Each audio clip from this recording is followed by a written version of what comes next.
dogs and children, they are like your mirror, and both good and bad things. So whatever you're doing, they're going to mirror that. And I'll even say both on big scale stuff and small scale stuff. The way you do anything, your dogs are just watching it. And it's one thing to tell your children and tell your dog how to behave. But if you're acting and behaving a totally different way, that's going to have a massive impact.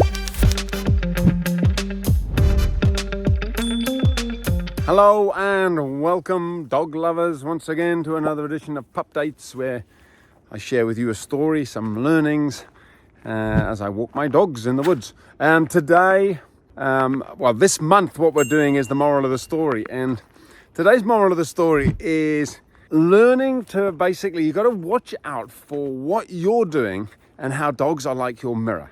I've got a book called What the Dogs Taught Me About Being a Parent, and it's all about how your children and your dogs will mirror what you do, both good and bad. So here's a story. I got to say this is like, it's a true story. I mean, it's just funny. It's just funny when you think, just picture this actually happening. I still, it makes me smile to this day.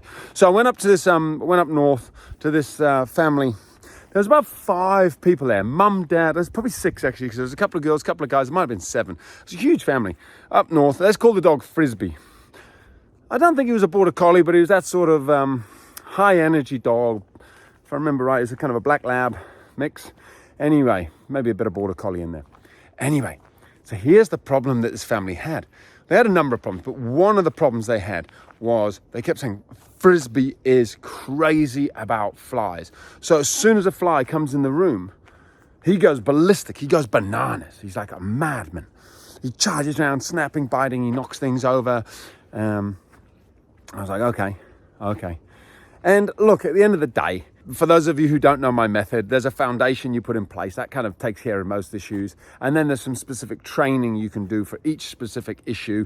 And that kind of, that's like the icing on the cake. But usually that foundation, you put it in place, put the training in place, all is well and good. However, there was something else going on with this dog.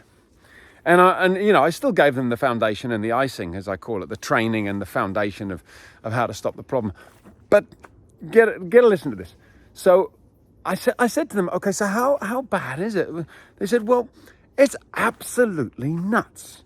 And I remember the lady said, because we all hate flies, and he just goes like crazy. I said, what do you say? You all hate flies? She said, yeah, we've all got our fly swats. I said, you what?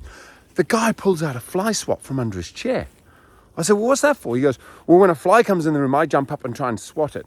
And then they all pulled out their fly swats. So we're sat in the lounge, all like 5 or 6 of them had a fly swat under their chair. And I said, so what happens? What do you mean? What do you do with them? They said, well, when a fly comes in the room, we all try and swat it. I said, hang on. So you're telling me, I'd been there for over an hour and they hadn't explained this to me. They just blamed the dog for his crazy behavior.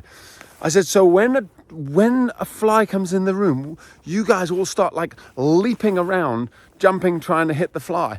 And one of the guys demonstrated. He said, yeah, we do this. We're like, trying to. I was like, okay. All righty. Okay, well, the dog is mirroring you guys. And they quite quickly got it. They said, oh, yeah, that makes total sense. But it blew me away that they hadn't made any connection with how they were acting, what they were doing, and how their dog was behaving. So, the moral of the story is dogs and children, they are like your mirror, and both good and bad things. So whatever you're doing, they're going to mirror that. And I'll even say both on big scale stuff and small scale stuff. The way you do anything. Your dogs are just watching it. And it's one thing to tell your children and tell your dog how to behave. But if you're acting and behaving a totally different way, that's going to have a massive impact. So they want their dog to be really calm when a fly comes in the room. You kind of need to act calm.